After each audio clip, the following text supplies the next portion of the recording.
그 사람이 하인이고 뭐고 중요하지 않아요. 제 체면보다 그 사람이 불 속에 뛰어든 용기가 더 중요해요. 아무것도 못하고 있는 제가 더 창피하단 말이에요.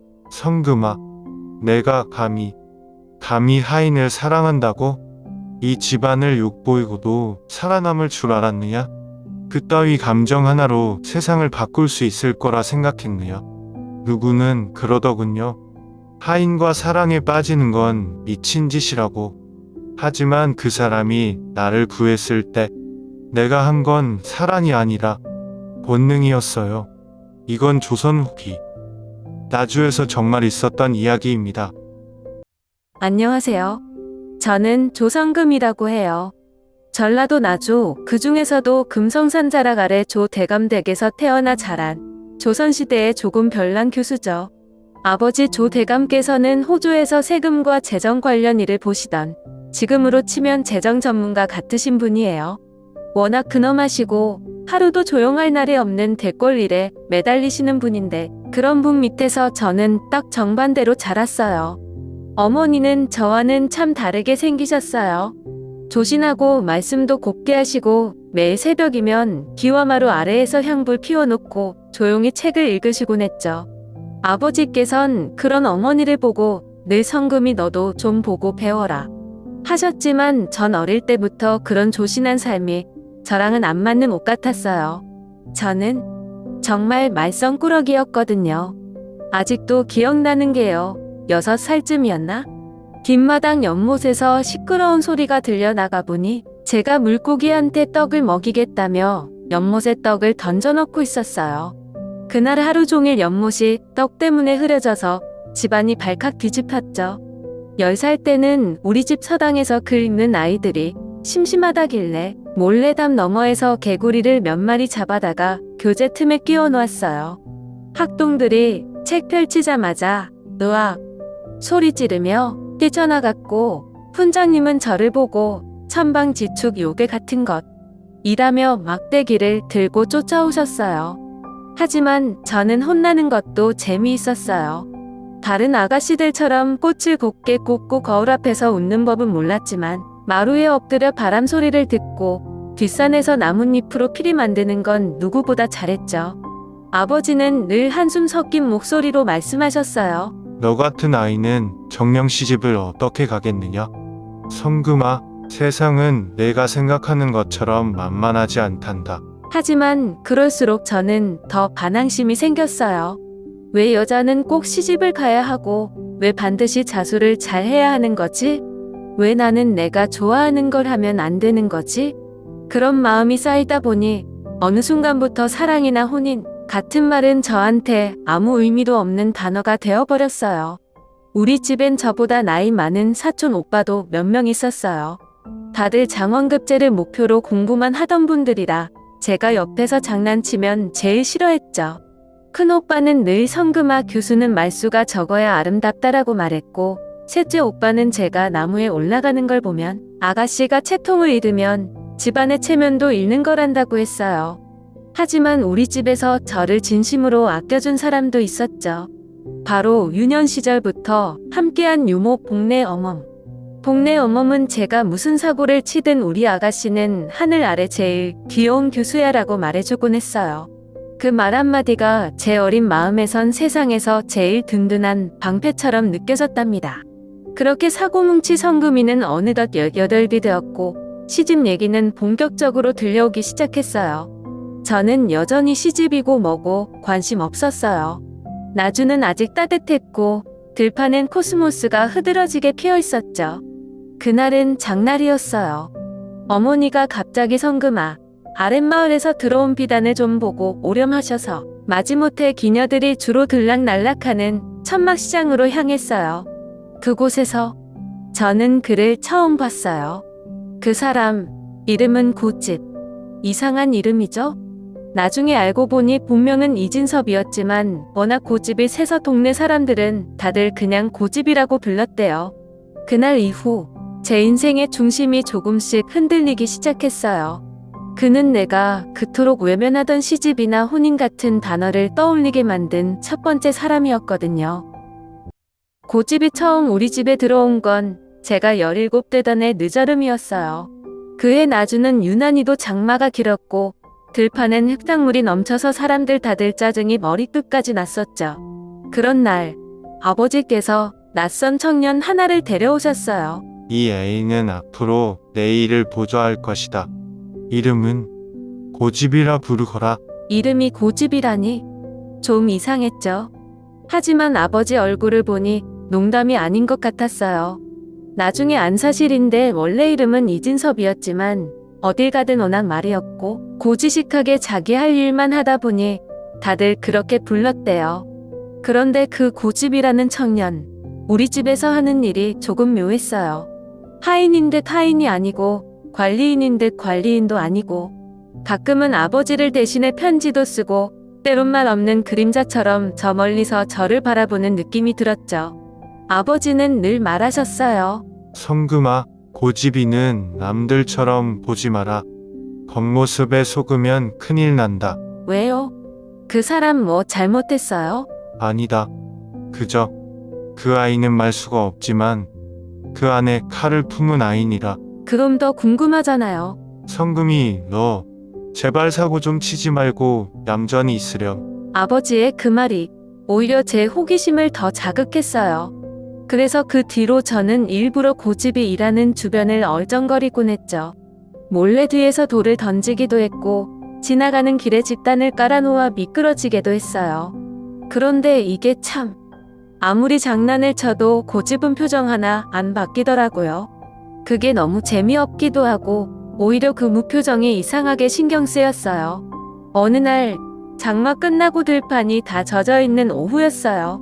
저는 하녀 복례와 함께 뒷동산 아래 냇가로 놀러 나갔어요. 나뭇가지로 물살을 가르며 장난치다 미끄러진 돌을 밟고 그만 물속으로 쑥 빠져버렸죠. 생각보다 깊었고 물살도 세서 정말 당황했어요. 살려줘. 복례야. 나 숨 못 쉬겠어. 복례는 놀라서 소리만 지르고 있었고 다른 하인들은 어쩔 줄 몰라 주변에만 서 있었어요. 근데 그때 누가 등 뒤에서 달려와 물속으로 뛰어들었어요. 그 사람 바로 고집이었어요. 차가운 물속에서 그는 망설임 없이 저를 끌어안고 있는 힘껏 바깥으로 끌어냈어요. 저보다 더 젖어 있었고 무릎도 긁혔는지 피가 뚝뚝 떨어지고 있었어요. 그런데도 그는 아무 말도 없이 그냥 한마디 했죠. 아가씨, 괜찮으십니까? 그 순간 그 무표정한 얼굴이 이상하게도 따뜻하게 느껴졌어요. 그때 처음이었어요. 고집의 얼굴을 이렇게 가까이서 본 게. 젖은 머리카락이 이마에 붙어 있었고 눈빛은 놀랄 만큼 맑고 또렷했어요. 심장이 이상하게 두근거렸어요. 왜 그랬는지는 지금도 잘 모르겠어요. 그날 저녁 방 안에 혼자 있으면서 자꾸 그 장면이 떠올랐어요. 아무 말도 하지 않고 물속으로 뛰어든 사람. 나를 바라보던 그 눈빛. 그리고 문득 이런 생각이 들었어요. 저 사람은 대체 뭐지? 나한테 왜 저런 눈빛을 보인 걸까? 다음날 아침 저는 복례에게 물었어요. 복례야, 고집이는 왜 우리 집에 온 거야?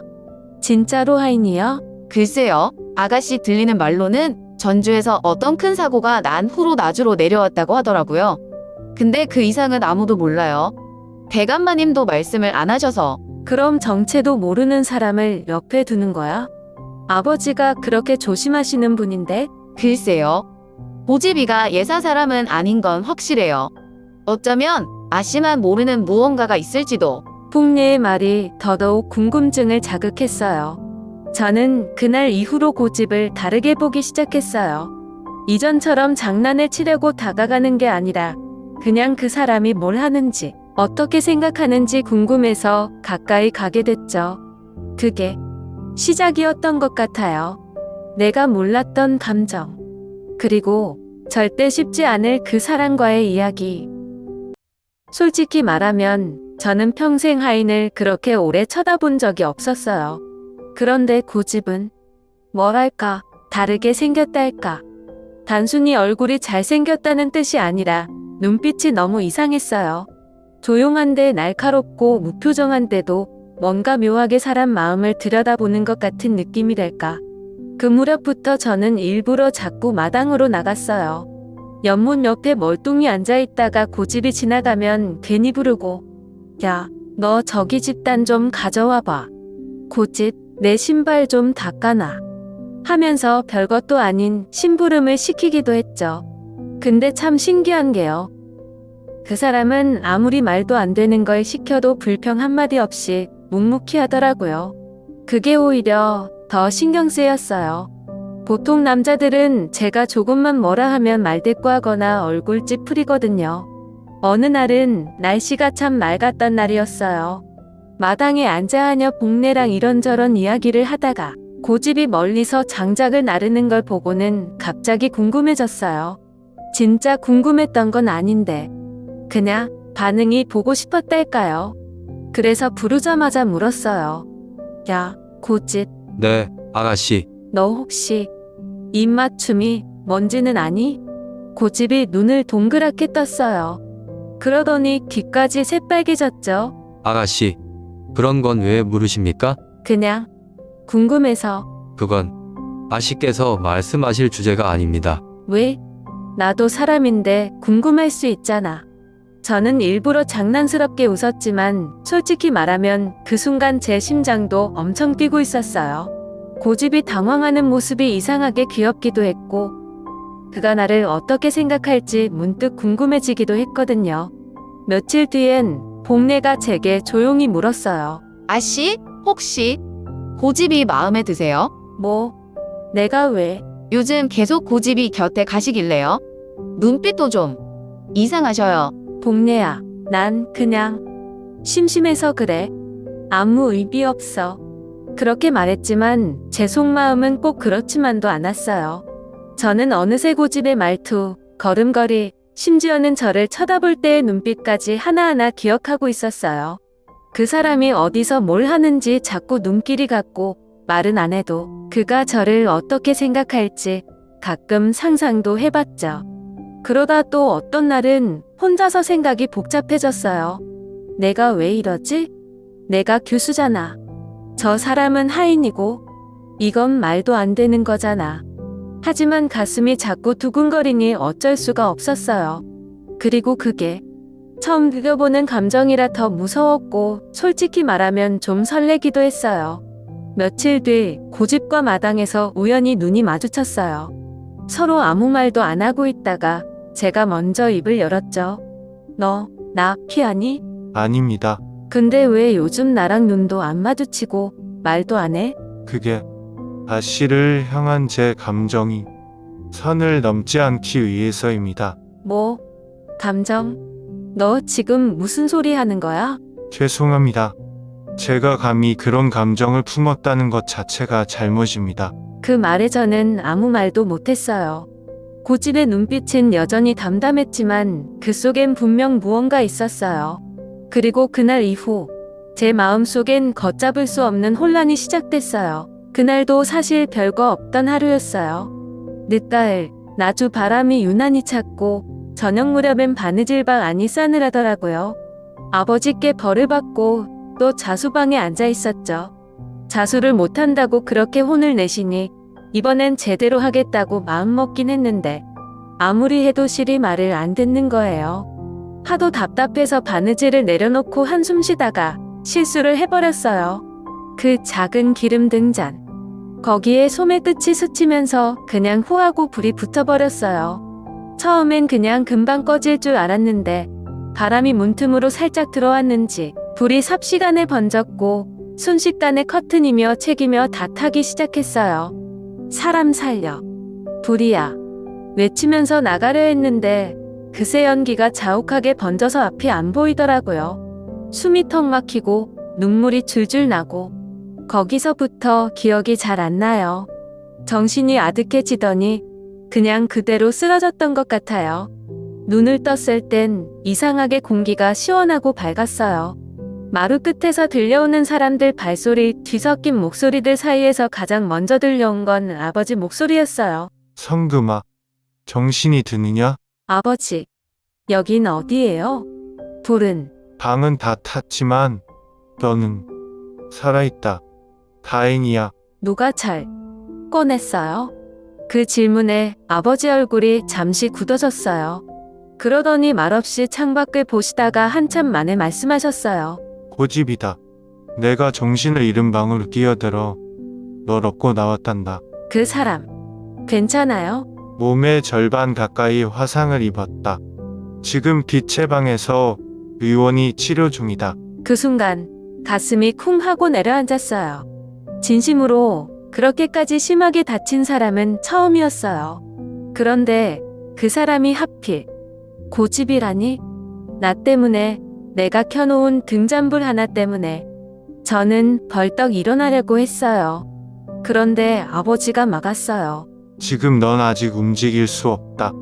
일어나봤자 무슨 도움이 되겠느냐? 제가 보고 와야겠어요. 제가 직접 사과해야 해요. 사과? 내가 누구고 그는 누구냐? 규수가 하인을 걱정하는 건 채통에도 어긋나는 일이다. 아버지, 그게 지금 중요해요? 중요하지 않다니. 성금아, 넌 아직도 내 위치를 모르는구나. 내가 걔를 보고 눈물이라도 보이면 우리 집안은 조롱거리가 될 수도 있다. 그럼 그 사람 목숨은요? 제 채통보다 그 사람이 다친 게 더 중요해요.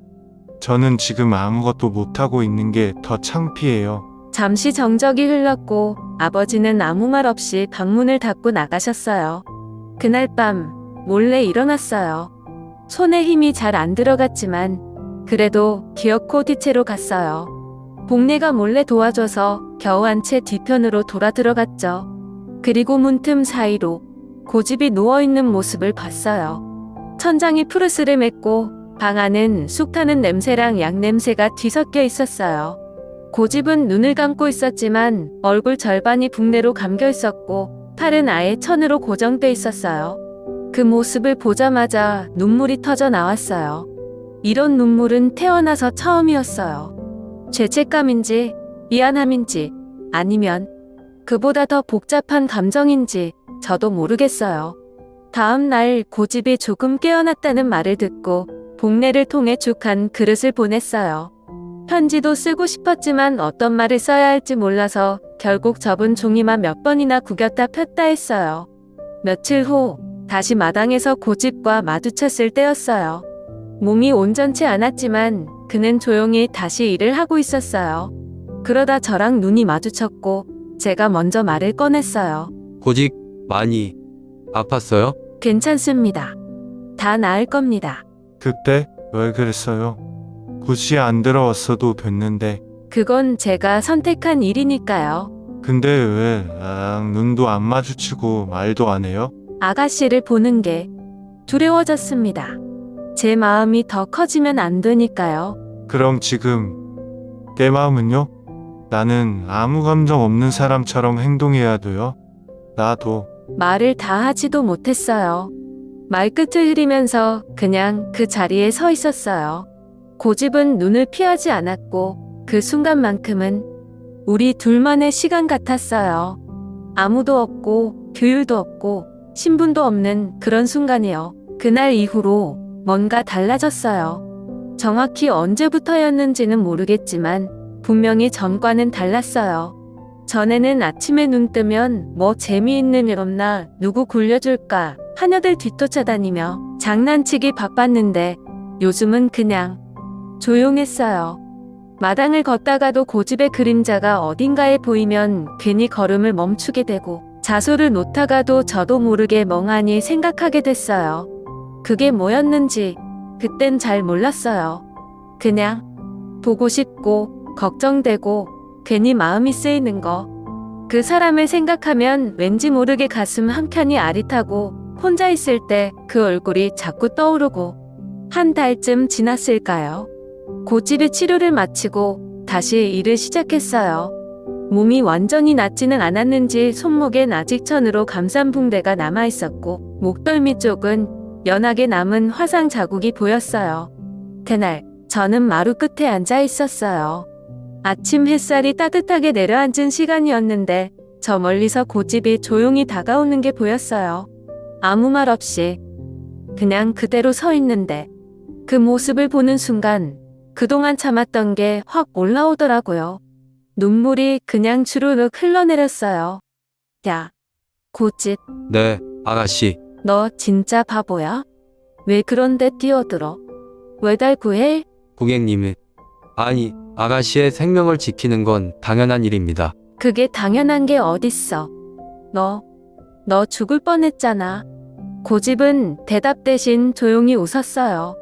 그 웃음이 이상하게 가슴을 더 아프게 만들었어요. 내가 만약 그때 너한테 아무 감정 없었으면 지금 이렇게 울지도 않았을 거야. 고집이 잠시 고개를 숙였어요. 그리고 나지막이 말했어요. 제가 바라는 건 그 말 한마디면 됩니다. 어떤 말? 고맙다든지 미안하다든지 그런 말도 다 좋지만 그냥 아가씨 마음이 제게 조금이라도 향해 있다는 걸 그걸로 충분합니다. 그 말에 저는 더는 참지 못하고 고개를 숙였어요. 가슴이 쿵쿵 울렸고 입술이 떨렸어요. 말로는 다 표현 못할 감정이 목 끝까지 차올랐어요. 그리고 그 순간 처음으로 진심으로 깨달았어요. 아, 이게 사랑이구나. 어느 날 갑자기 찾아온 것도 아니고 눈부시게 드라마틱한 일도 아니었어요. 그저 나를 위해 아무 말 없이 목숨을 던져주던 사람. 그 사람이 닫혀있는 걸 보고 마음이 무너지고 눈물이 나는 나 자신을 보면서 알게 됐어요. 나는 고집을 사랑하게 된 거예요. 하인이고 신분이 어떻고 아버지가 뭐라고 하든 간에 내 마음은 그 사람한테 가 있었어요. 그게 문제의 시작이 될 거라는 건 알았지만 그 순간만큼은 그냥 마음을 숨기고 싶지 않았어요. 그날은 12월 초 눈이 막 내리기 시작한 아침이었어요. 나주 들녘에 흰 기운이 깔리고 장독대 위에도 소복이 눈이 쌓이던 날이었죠. 아버지는 안채 사랑방에서 사또들과 함께 차를 마시고 계셨고 저는 마음속으로 수백 번 망설이다가 결국 무릎을 꿇기로 했어요. 복례가 말렸어요. 아씨, 제발. 지금은 때가 아니에요. 대감마님 성질 아시잖아요. 복례야, 지금 아니면 영영 기회 없을지도 몰라. 나는 그날 한복을 차려입고 정중하게 상투 틀고 아버지 앞에 무릎 꿇었어요. 마루에 서 있던 집안 사람들도 차를 따르던 하인들도 갑자기 멈춰섰고 조용한 정적 속에서 제 목소리만 울렸어요. 아버지, 저 고집과 혼인하고 싶습니다. 잠시 정적이 흐른 후 아버지의 찻잔이 쨍 하고 깨졌어요. 뭐라 하였느냐? 저 그 사람을 사랑합니다. 사랑? 성금아, 내가 지금 무슨 말을 하는 줄은 알고 있느냐? 알고 있습니다. 그래서 아버지 앞에 무릎 꿇은 겁니다. 하인이야. 하인이야고. 내가 우리 조씨 가문의 외동딸이 하인과 혼인하겠다고? 말도 안 되는 소리. 아버지, 저는 그 사람의 성이 뭔지도 몰랐고 출신도 몰랐지만 마음만은 분명히 압니다. 그건 한때의 감정이다. 철없고 어리석은 마음일 뿐이야. 세상은 그렇게 단순하지 않다. 어리석더라도 제 마음은 진짜예요. 그때 복도 끝에서 어머니가 조용히 나타나셨어요. 다른 사람들에겐 말 한마디 없던 어머니가 단 한마디를 하셨어요. 대감, 아이 마음을 너무 얕보진 마십시오. 아버지는 그 말에 말없이 방 안으로 들어가셨고 집안 전체는 그날 하루 종일 무거운 공기였어요. 하인들도 하녀들도 심지어 사촌 오빠들까지 조용히 저를 피했고 고집은 저를 보지도 못한 채 뒤채에 머물러 있었어요. 이틀 후 아버지가 저를 불렀어요. 사랑방으로 들어가니 앞에 종이 2장이 나란히 놓여 있었어요. 하얀 종이에 먹으로 쓴 2글자. 하나는 연, 하나는 단. 성금아, 내 마음을 시험해보마. 내가 정말 그 아이를 위해 무엇이든 감수할 수 있다면 여기 있는 2장 중 하나를 고르거라. 이게 무슨 뜻인가요? 하나는 그 아이와 혼인하는 길, 하나는 다시는 그를 보지 못하는 길이다. 그 말에 저는 머릿속이 복잡해졌지만 그대로 손을 뻗지 않았어요. 오히려 한 장을 집어들어 바로 촛불에 태웠어요. 아버지가 놀라며 외치셨어요. 지금 뭐 하는 짓이냐? 그걸 왜 태워? 이제 한 장만 남았으니 어떤 결과든 하늘의 뜻이라고 생각하겠습니다. 성금아, 너 아버지도 그걸 믿으셨잖아요. 운명을. 아버지는 입술을 꼭 다물고 종이를 보시더니 결국 조용히 고개를 끄덕이셨어요. 그날 밤 어머니는 제 손을 꼭 잡고 말하셨어요. 이제 내 선택을 후회하지 않을 수 있도록 살아야 한다. 네, 어머니. 고집이 어떤 사람인지 제가 누구보다 잘 알아요. 며칠 뒤 집안 어르신들 몇 분이 아버지를 찾아와 조심스레 중매를 논의했고 결국 나주 근처 작은 사당에서 조촐하게 혼례를 올릴 수 있었어요. 기와집 앞마당에 붉은 비단을 깔고 화로불을 피워 몸을 녹이며 조용히 서약을 주고받았죠. 고집은 조용히 저를 바라보며 속삭였어요. 아가씨가 아니라 이제는 제 아내입니다. 그래도 난 여전히 널 고집이라 부를 거야. 그 말이 가장 듣기 좋습니다. 그날 이후 세상은 똑같이 흘러갔지만 제 마음만은 완전히 달라졌어요. 전 이제 사랑하는 사람과 함께 숨쉬고 같은 시간 안에서 살아가는 사람이라는 걸 느끼며 하루하루를 새롭게 시작하게 되었어요. 혼례를 올리고 나서 처음 맞은 겨울은 생각보다 조용했어요. 조용하다는 건 밖에서 말이 많았다는 뜻이에요. 나주 읍성 안의 소문은 순식간에 퍼졌고 조 대감댁의 외동딸이 하인과 혼례를 올렸다는 말에 동네 어르신들이 마루 끝에서 혀를 차기도 했죠. 이게 다 세상이 변해서 그런 거야. 옛날 같았으면 족보에서 파였지? 사람들 말은 한 귀로 듣고 한 귀로 흘릴 수 있었지만 집안 분위기는 쉬이 풀리지 않았어요. 사촌 오빠들은 절 피했고 아버지와는 한동안 말도 거의 하지 않았어요. 어머니만이 유일하게 제 편이 되어주셨어요. 조용히 늘 그러셨던 것처럼. 혼례 이후 고집과 나는 안채 별채에 따로 거처를 마련해 살게 됐어요. 함께 밥을 먹고 장작을 패고 눈 내리는 날엔 따뜻한 차를 나눠 마셨죠. 그 사람은 여전히 말이 많진 않았지만 눈빛만 봐도 무슨 생각을 하는지 알 수 있을 만큼 가까워졌어요. 그런데 마음이 가까워진다고 해서 세상이 우릴 쉽게 놔주는 건 아니더라고요. 어느 날 밤 눈이 펑펑 오던 날이었어요. 마당에 눈 쓸던 고집이 갑자기 어딘가 멍하니 서 있는 걸 봤어요. 문을 열고 나가 물었죠.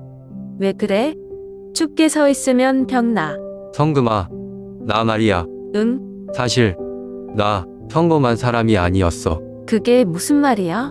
나 전에 관아에서 도망친 사람이다. 죄인은 아니었지만 내 신분은 양민도 아니고 천민도 아니었어. 애매하게 기록에서 지워진 사람.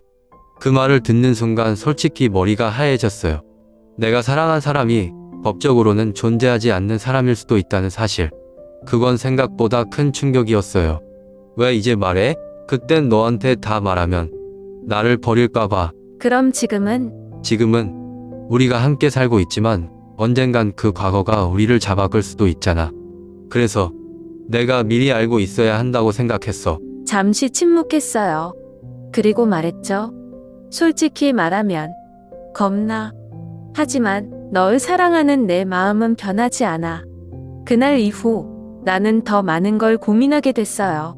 사랑만으로 모든 걸 이길 수 있을까? 세상에 정해놓은 틀과 규율, 사람들 시선, 신분의 벽, 그런 것들 앞에서도 우리 사랑은 계속될 수 있을까? 어느 날 아버지가 조용히 저를 부르셨어요.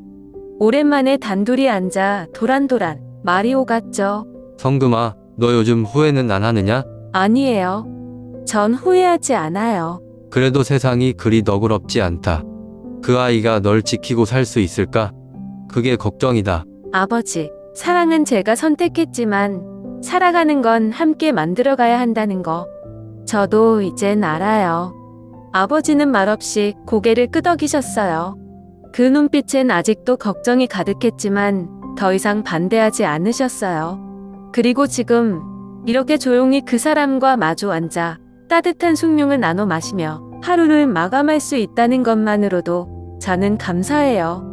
하지만 아직도 저 멀리 어딘가에서 불안은 제 마음속에서 조용히 웅크리고 있죠.